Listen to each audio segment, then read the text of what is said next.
Don't kill me! Don't kill me, man! I'm not going to kill you. I want you to do me a favor. I want you to tell all your friends about me. What are you? I'm Batman.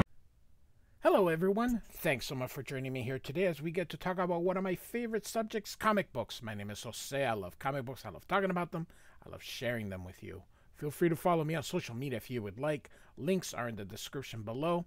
I've also posted a link to the DC fan page that'll contain a link to the story, that'll have a plot synopsis and character bio. So we are going to be looking at Detective Comics number 583 from 1988.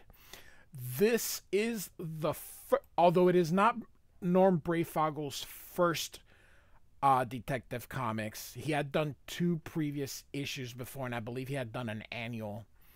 This is his first issue as regular penciler. Norm Breyfogle, rest in peace, my man, was a very McFarlane-esque. This cover's by Mike Mignola, though, so you will have to excuse me. We're going to look at this beautiful cover by Mignola first. Norm Breyfogle was DC's sort of answer to McFarlane on Spider-Man, in a way. Just kind of not in style. His style is not McFarlane-esque, but the way he does his capes and his thing was to me McFarlane-esque. So, and maybe I'm the one drawing conclusions per se. I don't mean to say Norm Breyfogle is like McFarlane, because he's not. His style is different, but the way he portrays Batman seems to be. So here we go. So this, by the way, the letter is not listed here, but it is he's in my top third. Kevin Kline is the letterer, but for some reason he didn't put himself in here in the credits. So, all right. So Fever Part 1. This is also marks the first appearance of Scarface. I do have this issue. So, John Wagner and Alan Grant were Brits. John Wagner eventually leaves, and it's just Alan Grant. The way the story goes is John Wagner kind of wrote the first few issues, and then he's like, I'm not interested. Alan Grant stayed, but still gave John Wagner a single, co-credit. And then after a while, it was just him, Alan Grant, as writer. So, all right, Gotham City. The night is starting to come alive. Bars and restaurant begins to fill. Night spots flash their neons come-ons. Drinks flow free. And so these guys are all here in a bar. And tempers. This is what I mean. Look at the how dynamic. Look at the panels. That's what I mean by McFarlane-esque. So here's the cops. There's a robbery in progress. Batman's letting him know. People know that he's still seen.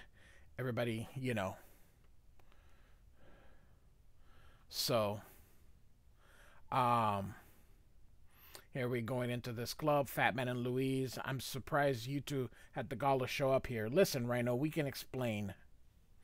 Save it for Scarface. He wants to see you. High among the buildings, looking down with hard eyes on the clip joints, on the sleazy streets where the ladies sell and the men buy, on the crumbling brownstones canyons where the street gangs gather to plant the night hostilities. Sometimes I wonder how the heck Batman, how they were selling. I mean, when you look at what Batman was when he first came out, he was a bit of a badass. Then they tamed him. Then they started bringing him back, and then after Frank Miller, it just became full-blown, not for little kids, but little kids still. I mean, this was still marketed. This was back in the day, still It's just weird how grown up Batman became in the 80s. So chances are, if he reached down there and plucked any of them off the streets, he'd find a criminal. But then you could say that about half the city. Almost everyone had something to hide.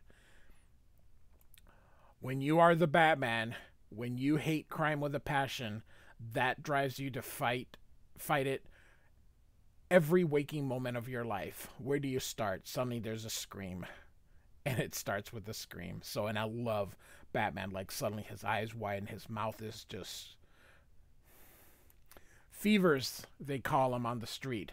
$5 for 4 tent spots, and everybody's happy.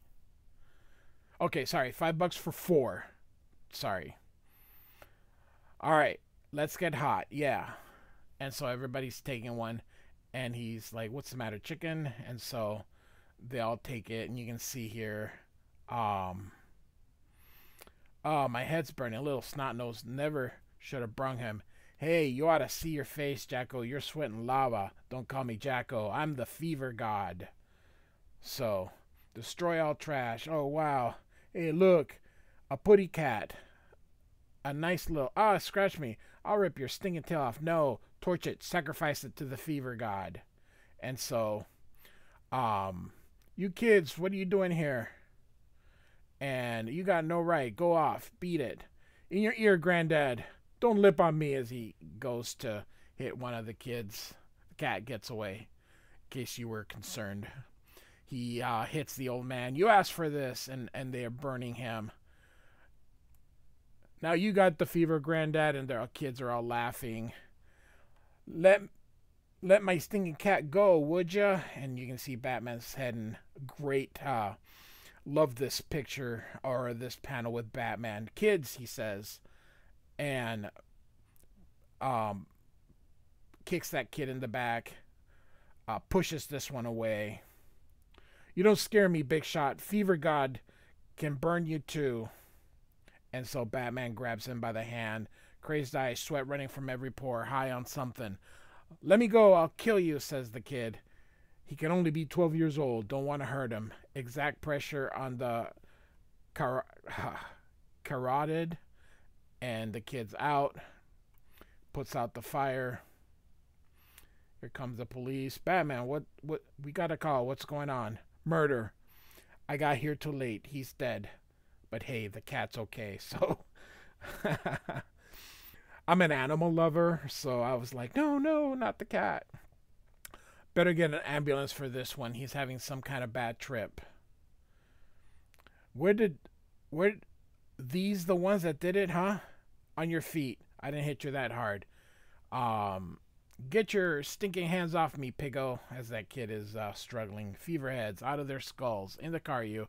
I'm warning you. A fever, asked Batman. The latest way of getting their kicks. Feveral trinitride or something. One of them new designer drugs. Give him a real power rush. You know, like 2 fevers and they're on top of the world. Nobody better get in their way. Slightest thing sets them off. 30-minute buzz, then it's the cold sweats, and they're out stealing cash for more. And Batman puts on his cape. But these are just children. We get them younger than that.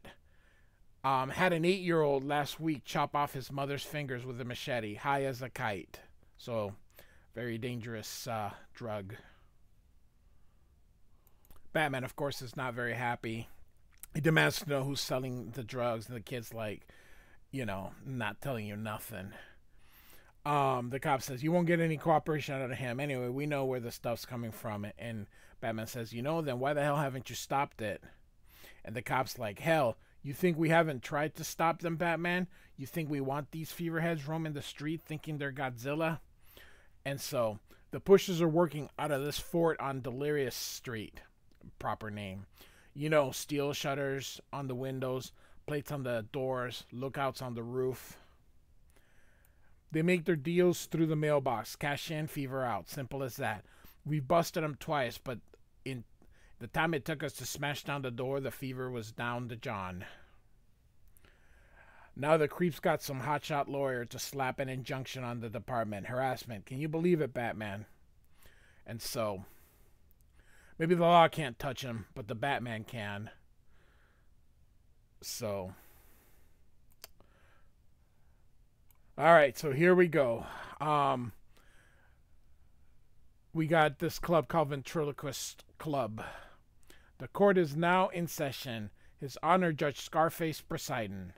Fat Man and Luis the Lump are charged with willfully and stupidly losing some 50,000 fins that proceeds of certain of my little operations. Oh, goodness gracious. That is going to be a headache to read.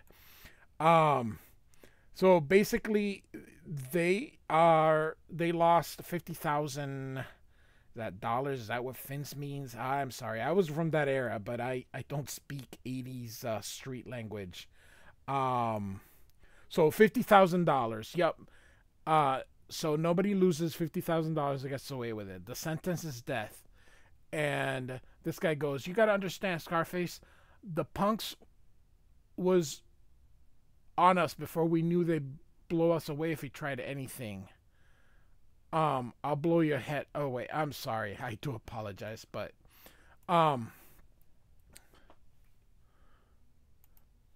so he says, "We'll get the money back." And Scarface says, "Talk to me, not him. I'm the leader of this gang. I'm the boss." Can't say the B, so he says "Gah." So, Scarface is yelling at the ventriloquist saying, "Where'd you hire these guys? I'm beginning to think who's the dummy is around here." And this guy here says, "I'm a dummy, all right. I gotta be working for an outfit here where the boss is so crazy he does all his talking through a stupid block wood." And this guy's like, "Cripes, Louis, shut up. I've had it up to here, ventriloquist. I'm through. I quit." And so Scarface like, "Get back here." And this guy's like, "Boss ain't finished with you, Louis." And so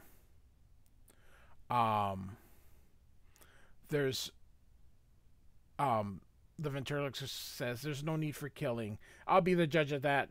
And so he fires and kills the guy. I gotta tell you, Batman's villains are wow. That is all I'm gonna say. Wow. And so the other guy says, "Please, Scarface, not me." And he's like, "You're gonna die, fat man. Ventriloquist, talk to him for old time's sakes." "Oh God, please, Scarface, I made a mistake, but I'll make it up to you. I'll do anything, huh? Okay, fat man, I'm gonna give you one last chance." And he says, "I'm having a little trouble with my company line. Got a consignment waiting south of the border. I need a good man to go down there and bring it back." And he says he doesn't understand. He says, "Smuggling it." "Oh, right. Yeah. Sure, Scarface, I'll do it. Give him his ticket, ventriloquist. You fly out first thing. Make contact with Sanchez, my man in Tijuana. He'll fill you in the hows and when." "Sure, Scarface. Thanks. I won't let you down." And so, and ventriloquist says, "Do we really have to do this way, Scarface? Fats has been with us a long time." And Scarface says, "There's no place for sentiment, ventriloquist. This is strictly business." And I have to tell you, when I first read this, I thought this guy is ventriloquist to me and Joker are completely bonkers, those two villains. So to me, ventriloquist is in the same profile as the Joker. So again, Scarface says, "Fat man's getting old, starting to make mistakes. He's danger to my whole operation. He's got to die. Besides, a guy as fat as that can carry a whole lot of merchandise." And he laughs. So, and up here you can see two more kids are on the way. And so Batman hits him with a batarang. And this is what I mean by McFarlane-esque. See how when you look at Jim Aparo, which I am covering his run on with Jim Starlin on the regular Batman title, and you look at Norm Breyfogle, you can definitely see a big difference. So, all right, so Batman's coming in again, the cape and all that kind of stuff. So,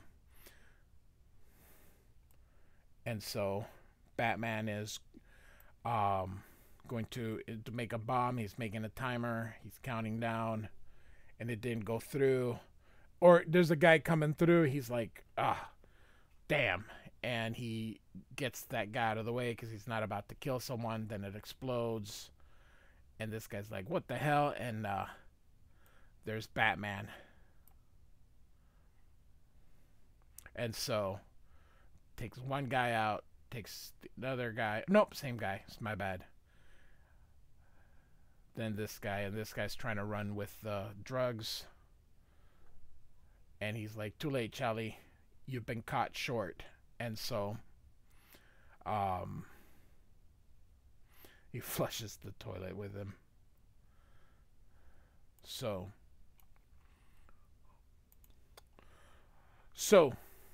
Batman ties these two up.